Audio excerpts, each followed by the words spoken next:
despacito nomás, no hay prisa, no tengo prisa, no llevo prisa. Tengo espacio para filtrar por la derecha, pero no, porque como estoy grabando tengo que manejar bien. Como estoy grabando tengo que manejar bien, así que acá nomás me quedo en mi carril derecho tranqui.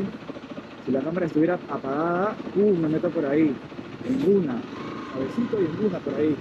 ¿Sí o no? ¿Qué dice este Chevrolet? Que hace rato está como loco. Izquierda, derecha, parece un gusanito. Un gusanoide parece. Vale. Detrás del Chevrolet, tranqui nomás. A mi ritmo, suavezongo, listo. Semáforo en rojo,